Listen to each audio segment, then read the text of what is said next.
In this video, I'm going to show you how to elicit a timeline. In NLP terms, timeline is a conceptual tool for organizing memories in respect of time. Now, there are a number of orientations. In conversation, people will naturally mark out the orientation of their timeline with hand gestures. But what you need to keep in mind is that timeline orientation is contextual. So at times the person may be thinking in terms of in time, and 10 minutes later that they may be thinking in terms of through time. The way that I formally elicit a timeline goes like this. I say to the client, I need to find out how you think about time.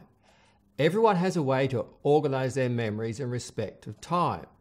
Some people will gesture behind when they talk about the past, and they will gesture in front of the body when they talk about the future. For them, the past is like a line behind, and the future is like a line in front. When I say this, I also use gestures to visually demonstrate it. And then I say, but for others, time is like a line that goes from side to side. For example, there was a time when I was born and came to Australia, went to school, went to university. Now I'm here. Then I'll be doing this, this, and this. So for them, time is like a line that goes from side to side.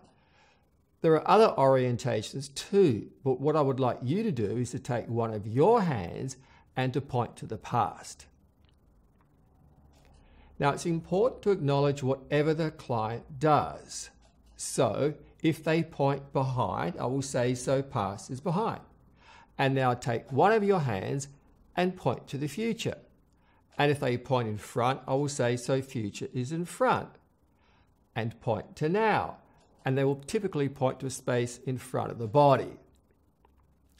And then I say, and now let's make some finer distinctions.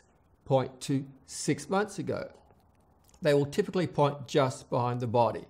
And point to 5 years ago. They typically point further away and point back to your teenage years, when you were a boy, and all the way back to your birth. Now join the dots together, so to speak. Point to now, to next week, 6 months from now, 5 years, 10 years, 20 years, 50 years, 100 years. As you can see, I also use my gestures to pace and mark out their timeline orientation. Then I draw the orientation on paper and tell the client that timeline is a conceptual tool for organizing memories in respect to time. I ask if they are right-handed or not and make a note of that on the drawing. And it's interesting because some people have timeline with past, behind, and future in front. This is called in time. Others have past to the left and future to the right with now in front of the body. This is called through time, though Michael Hall suggests that we call it out of time. Sometimes people have past to one side and future on the other, but now is in the body. It's between time. The typical orientation is for their handiness to match the timeline. So a right-handed person will typically have their future off to the right, but sometimes it is reversed. I find it best to leave things as they are and just utilize the timeline orientation. Some people have a timeline with the past going down and the future going up. Some have the timeline in a circle. Sometimes the recent past is defined differently to the further past, making it easier for them to access the recent memories.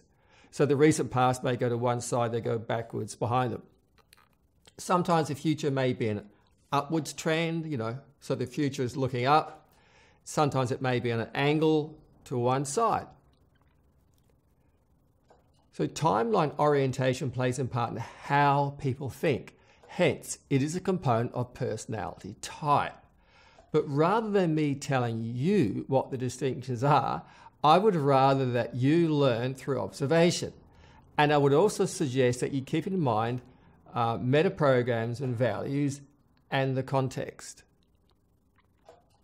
Feel free to post your observations in the comments box below, and I look forward to seeing you in the next video.